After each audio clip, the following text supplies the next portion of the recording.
universe. Well, welcome, guys.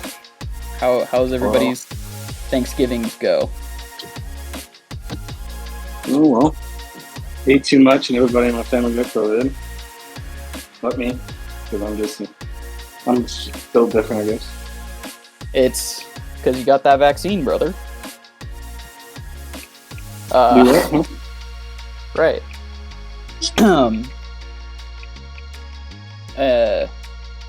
Caleb. Yeah, man, my Thanksgiving was pretty good. Went up to Charlotte. I spent some time with the girlfriend's family. Had to work the next day, so I came back down that night. But yeah, overall, I mean, it was a good time. Right on. I went out to the desert with my girlfriend. Crashed my truck on the way there. It was a great time. But Yeah, I saw the pictures of that. You never Right. told me how you crashed your truck. oh Yeah, actually, well, same. right. Well, thanks for asking that on the podcast. It was my fault. I was behind a semi truck and we were stopped, and I had to get over into the next lane. Didn't see somebody coming up behind me. It was my blind spot, so I just tore the rear end of his truck off. Nice. My truck is Ouch. fine though, other than the bumper. So So you won. I did win. That truck will always win. So the topic of today is we will be discussing military learning practices and perhaps some tips and tricks that we may have picked up along the way in our respective military careers. For everybody watching, we have former Sergeant Ryan Christmas in the chat, and Hello. former Sergeant Caleb Booten of the 82nd Airborne Division. Hell yeah, brother. All the way. Airborne. All the way. Airplanes. Right. So I'll start off by saying that one thing that really helped me as a young private was, as cliche as it is, at turning everything into acronyms. We got Sergeant Major Eats Sugar Cookies, situation, mission, enemy, all that stuff. Everything's an acronym, that's for sure. That helped me too. It was something. At first, it was daunting and confusing because like they hand you this big ass packet of stuff you need to memorize. There's like 3 pages worth of acronyms in there, and Right. it's daunting. You don't know what you're doing, and the next thing you know, you already know everything. So Right, and we all remember how we all remember that those first couple weeks at the unit, you don't know anything that's going on, and you're just like bombarded daily with new information. right.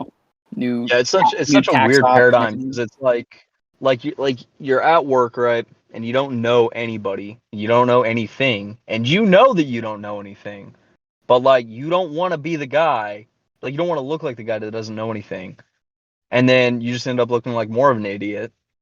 True. It's such a catch-22, and then you go up to your barracks room that looks like a prison cell for those first couple weeks because you haven't gotten any furniture or anything in there. 'Cause you probably don't have a car yet.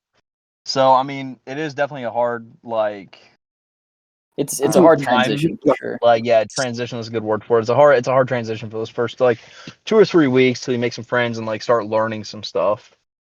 Right, and that's one thing I was going to bring up is making friends is honestly the most important thing. Getting to a new unit is you don't want to be you don't want to be that new private that doesn't know anything and has no friends. Like you're just gonna That's just a bad combination. Like you guys remember Poor? Aaron. Yeah, I do remember Poor. Yeah. Yep. What a guy. What about that dude? What about that guy that went AWOL after being in the unit for 2 months? What was his name? He was there for like a month after I got there. Then he dipped. Oh, Robinson. Robinson. Yeah. Was it Robinson? Yeah, it was Robinson. That kid was actually the first person that I ever interacted with outside of work because we were in the same squad, and I had to go get boots or something, right? And from Monarchs or whatever, and big old Daddy Frank was like, "Hey Robinson, like you got a car?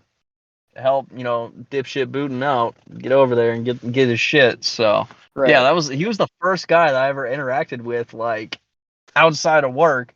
And he went AWOL, and I was like, "What the fuck, bro?" Like, Right. That's another Right. thing I learned from the army is you got to pick your friends. You You know you what I do mean? you do have to pick your friends, and that's actually when I first saw Robinson and I got told by my team leader who he was. Only thing he told me was, "Hey, he did something bad. Don't talk to that guy. He's not your friend." And that's a big thing in the military. Is This really is that simple. Don't talk to him. right. And I know that sounds bad. It sounds like, excluding somebody on purpose, but we are because he's a bad influence on freshly minted soldiers. yeah, but like I Right. feel like And there's a difference between like shunning someone and then like cutting out a bad apple. Like I Yeah. feel like there's an important distinction there that gets lost Oh, a yeah. lot of the time in like I don't want to say in translation, but like outside looking Along the way. in, like it always gets lost.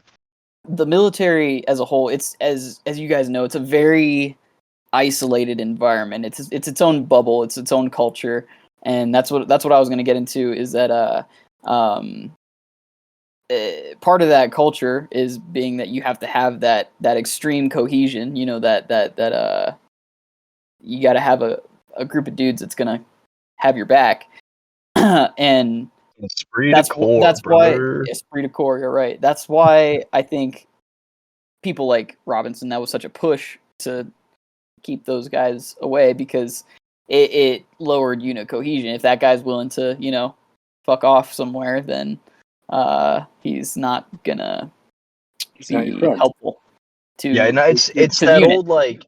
old But cringy cliche that like everyone hates, but is always just it rings true. And I hate to admit it, but it does. And it's just would you share a foxhole with them? And like I said, like Yeah.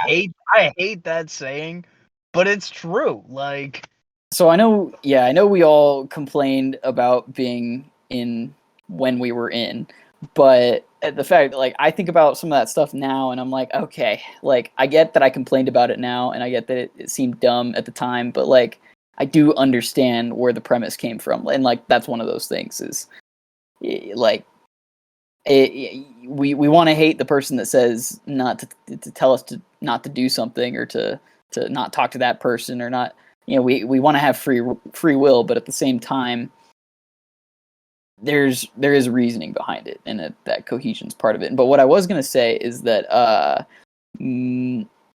leaders in the military, as we all of us have been leaders in the military, and we had leaders in the military as a private, we all told ourselves that, we're not going to repeat some of the same things that our leaders did to us, because a lot of it would be considered hazing. And I would argue that some of those practices, like in some instances, a lot of them could be helpful but were abused. Like, for example, like cherry jeopardy. That's one of those things that, for example, when I was a private, I had, who was my team leader at the time? Sergeant. cap. No, it wasn't. It was he ended up being second platoon's first, or platoon sergeant. Oh Um, gosh. Who are you What? talking about? I Flurry? think it I'm started trying with to an. remember. I think it started with an No. S. Oh, I can't remember. I Well, can't you remember. got Frazier, Flurry, Adams. Nah. That's it, bro. No. Anyway, Anyway. He was doing a good old game of Cherry Jeopardy with me and Adams at the time, and he asked us, man, what did he ask us? Ooh, what was it? It was some weird, really specific technical question about how to zero a PEC 15, right? And right. obviously, this is like our second, third week there. We didn't know, obviously. So it's it's things like that where leaders specifically go out and ask questions that they know their guys can't answer just to get the opportunity to make them do Just push-ups. yeah, exactly. Yeah, that's Cap used to do. Cap Winger used to do that to me a lot. He didn't like me very much. Right, and that's when it goes back to that whole unit cohesion thing. In order to build a good, strong unit, Cap, for example. No offense to your team, Christmas, but Cap, he never got like best fire team, or Never. he Because wasn't that highly of a respected leader at all, and he's not the type of guy you'd want to share a foxhole with. And at the end of the day, that's the type of Absolutely. leaders we don't need in the military is people like him. But so seeing those types of things, what are some things that you guys did as leaders? Yeah, right. To maybe break some of those traditions, or some things some helpful ways that you guys found to train your own soldiers. So kind of turning the page a little bit, right, to like the good things, like what good leaders did and what I would like to keep, right? Because I feel like anyone with like an iPhone and YouTube can fucking like find plenty of examples of like shitty toxic leadership, right? But like it's a really like individual thing that you build with like a good leader that's like it's specific to you too, right? It's a relationship. And I really think that like there's things that come out of that relationship that are not, like had by the masses. I'm sure each one of us probably has them, but like my big one was Daddy Frank. Like so what he had me do for the first like year And that for I was there. everybody who may be listening to this, Caleb, maybe explain what you mean by Daddy Frank and why. Oh, so Daddy Frank was Staff Sergeant Frank, Staff Sergeant Darren Frank. He's my first squad leader. He's my longest squad leader actually. Yeah, like the best NCO I've ever met in the Army, hands down. I would do anything for that guy. Yeah, I mean I still keep up with him every now and again. Last I checked, he was a black hat down in Benning, but Right. down at Airborne School. But yeah, so just either way, like he's my first squad leader. So there's a big imprint that happens like right then with the new guys in their first 2 levels of leadership, right? It's like your team leader and then your squad leader. But Sergeant Frank, Daddy Frank, he just handed me FM 3-21.8, the infantry platoon or squadron platoon field manual, and or tactics or something like that. Yeah. And he just told me, he was like, I just want you to learn one new thing out of this every day. I want you to tell me it at PT. Right. I was like, all right, cool. And yeah, I mean, whenever I became a team leader, I did that with my team. And then whenever I became the AT section leader, I did that with my AT section. And then whenever I became the weapon squad leader, I did the same thing with my team leaders. And then each of my Joes. And Right. I mean, it had a great impact on me. It was super effective. So yeah, I mean, it was a positive thing, like leadership trait or leadership building technique that I really liked. That I mean, I'd like to figure out some way to implement it, in the civilian life. Yeah, I agree. And there's a lot of things like I'm going to be going into with my degree plan, going into a brand of law enforcement, probably National Park Service. And one of the things that Sergeant Reynolds told me when he was my second team leader, but he was certainly the team leader that had the biggest impression on me, and for the longest time. One thing that he told me is that, yeah, he is a leader and he's going to tell us where what's going on, but at the end of the day, he may be the leader, but we are a team, and our input is just as valuable as his to what we need to do on the ground. Because at the end of the day, the one thing that he always told me is that he can't see what I'm seeing, and I am not a robot, so I can make decisions, just inform him, you know? And I thought that was a really great form of leadership, is that because you get so many.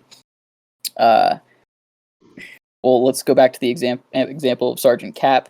When you get iron fist leaders like him, your guys are going to be afraid to make the decisions that they may need to save somebody's life or to, complete the mission in a expeditious and effective manner.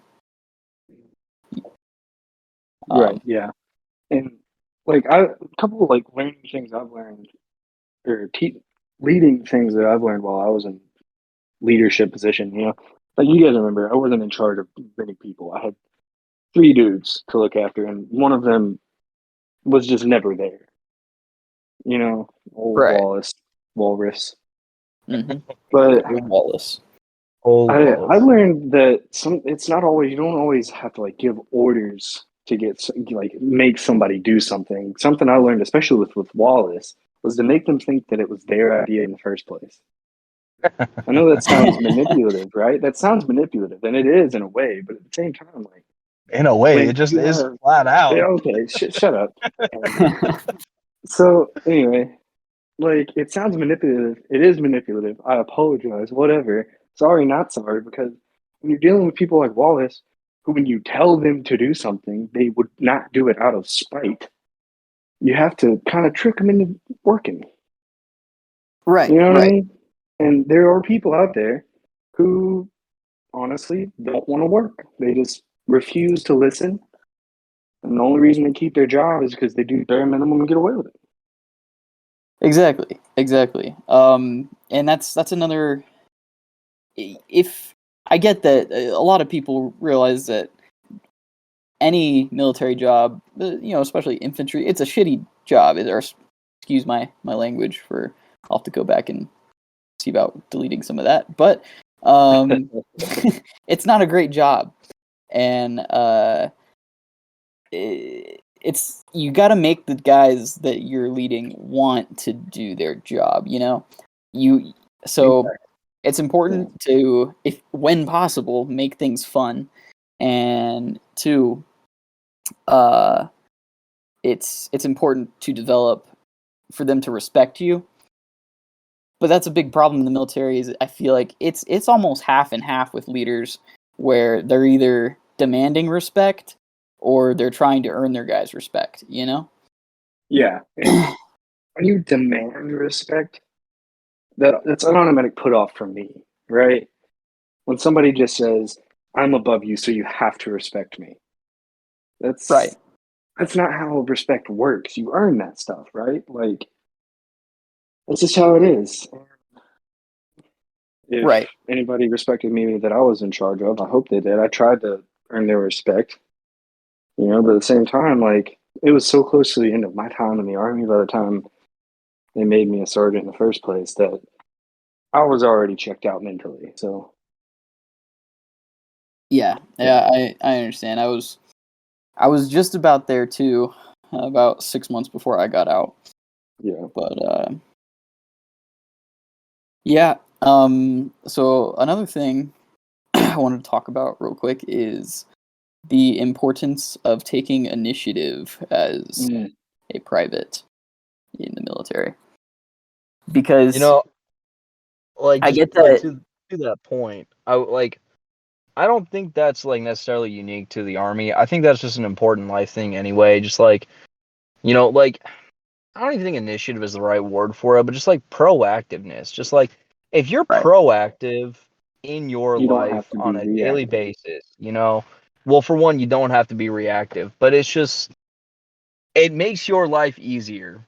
Like a little Healthier. bit of work in the front end saves a lot of work in the back end. And All right, let's wait. for somebody who might be just coming into the military, it's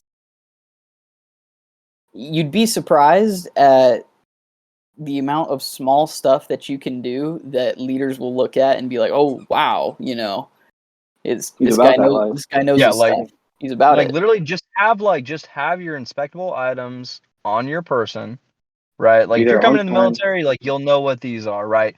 Have your inspectable items on your person, know your cherry packet, and just Be at the right place, right time, right uniform. That's it. Oh, Like that's all. That is what you need to be set up for success. you know, the cherry packet's like a unique 80-second thing. Pretty sure it's a Okay, unique red. well, Really. Yeah. the piece of paper that your unit is going to give you to learn shit out of, like whatever they tell you to learn, just learn it. You know, just be proactive in learning it. Right. And yeah, like for example, one of the first questions I was asked as a private was, and at the time when I first showed up, they still weren't teaching, or they had just started teaching the 80-second song at the transition unit, and so trying to trip me up, my team leader asked me, it was during a round of Cherry Jeopardy. He asked me, "Oh, sing the 80-second song," thinking he was going to trip me up, but I knew it, and a lot of people were like, "Oh wow, damn, Private Gober knows his stuff," and Turner. Yes, Gober-Turner. Sergeant.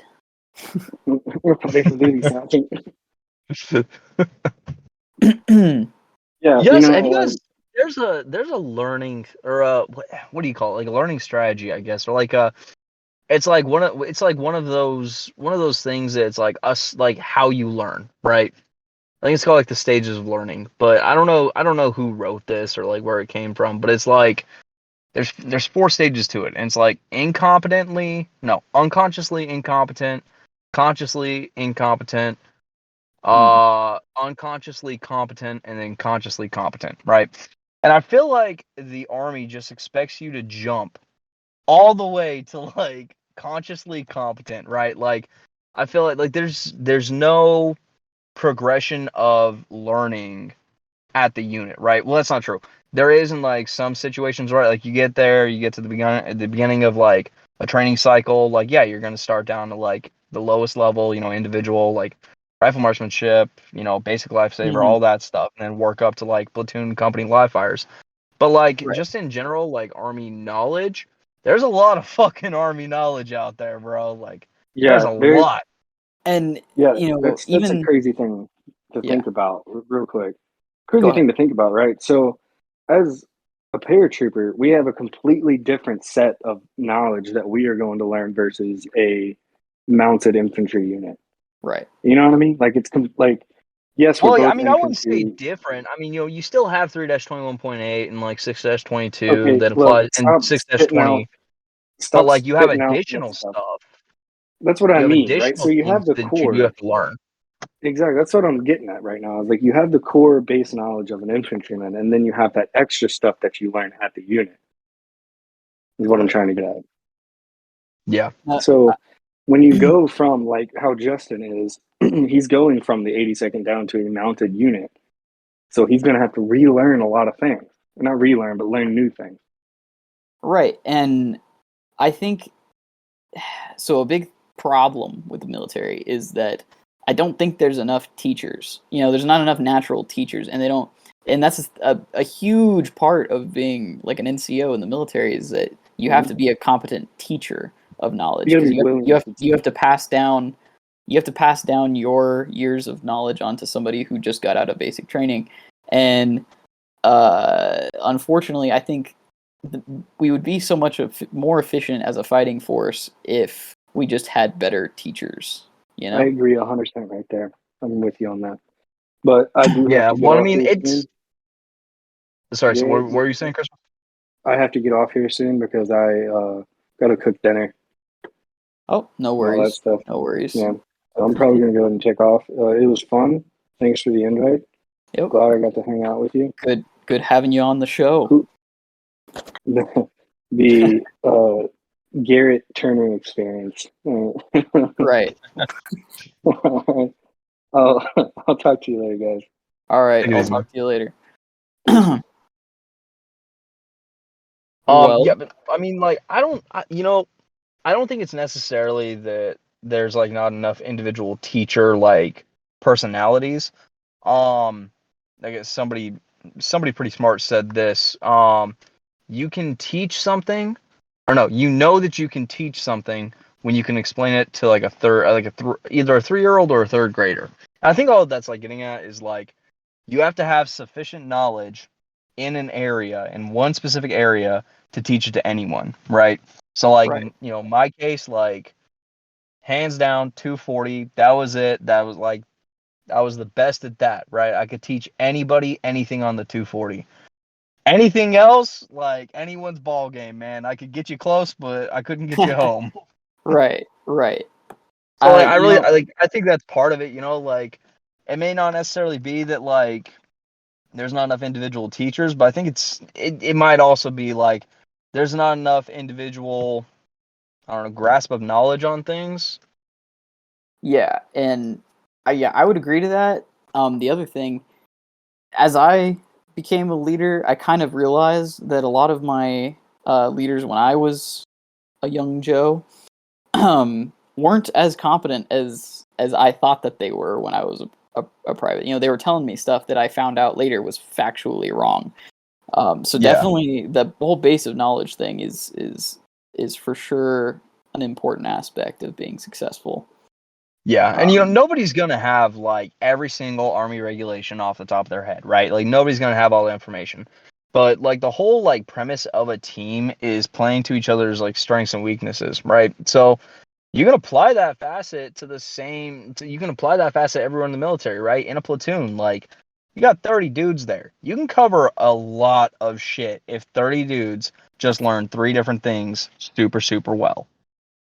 Exactly. A lot of times, I was in multiple different positions throughout my time, and I feel like even at the end of the day, I feel like I was kind of a jack of all trades, but a master of none. Yeah. I knew radios really well. I knew the saw pretty okay, and I knew rifleman stuff pretty well. But at the end of the day, I didn't know much about 240s, like the M240 Bravo machine gun. I did not know too much about that, and that was your specialty. Yeah, well, But I mean that, there's no like real individual, you can't change what you do real well. I got lucky getting on the 240 as early in my career as I did. And then I mean I was born and bred weapon squad after that. And that's that's weapon squad is, I mean, it's fair to say that's all that I knew, but I mean, then again, that's how I got, the weapon squad leader position. We didn't have a weasel, and platoon sergeant was like, "Could you run a live fire?" And I was like, "Fuck yeah!" Like blindfolded, hand tied behind my back. And he was like, "All right, well, we'll see." And went out, crushed the fucking live fire, and like that was it. Like, right, yeah, I mean, that's something. So for the remainder of this episode, I'd like to talk about some tips that you would give a brand new soldier coming to the unit.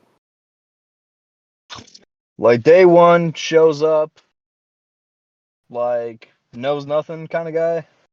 Yeah, exactly. I mean, I kind of said it earlier, just like be at the right time, the right place, the right uniform, and have the shit you need to have. Like it's not. I say it's not that hard, but like then again, every single fucking one of us like ended up showing up at the wrong place at the wrong time in the wrong uniform with none of the Right. shit that we needed. Some of that goes down to dissemination of information or lack thereof, and some of that just goes down to like I just forgot it. Like that shit happens. Like you just forget shit sometimes. But I mean, just be proactive in that discipline, in that field of just being where you need to be when you need to be. Also, fucking shower. Like, I feel like I've seen so many new privates come in who just like either don't shower or don't brush their teeth or like don't do laundry because like they've never like.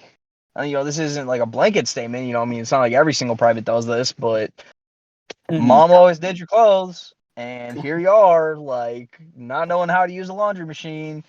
So that kind of goes back to the friends thing. Like, I make was some gonna, friends who I was know how just to gonna say, live. yeah. I was just gonna say, Like, that's a big. I would say, basically, to summarize, the biggest tips are to be a proactive learner, and the army is in fact a popularity game, so you got to know how to make friends really quick. Yeah. And friends are going to take you a long way in the army because early in your career, they're going to help square you away with stuff you might be missing or knowledge that you might need to know, and you don't want to go to your team leader to ask. And then later in your career, they're going to help you with, in some cases, like getting into schools, or knowing the right people can help you get better stations if you PCS. So having friends is really a super important aspect. And then I would say the third thing would be to stay informed. Being a proactive learner is partially involving in that. You got to be able to really take the time out of your day to digest everything that you've been told throughout the day and what it means, and give that time to yourself to take all of that in. And then Yeah. when you might be missing information, obviously dissemination of information problems are always going to happen in any organization, but when something doesn't smell right, it probably isn't. So be proactive in trying to find out everything you can about an activity that you're doing in the military. Yeah. There is one more thing that I would like to add. It's not necessarily like a tip to, Okay. become a leader super fast, but more just like a piece of wisdom, hard learned, to whoever wants it, right? It's okay to make mistakes in the army, right? Like, you get to basic and they like drill into your head like, you fuck up, people die. That's like, that is true. That there are definitely situations where that does apply, but on the whole, man, you show up to a formation late, like, yeah, you're gonna sweat some, you're gonna get yelled at, but at the end of the day, you'll be okay. Like, so I guess that what that I guess a good way to summarize that is just learn how to take an L. Learn how to take an L and like learn from it and move on. Right. I agree. Well, thanks for coming on. Yeah, Great to man, have you anytime. come out to half an hour, so it was good to talk to you, and thanks for the insight. Yeah, man, no problem. Take it easy. You too. Bye. Bye.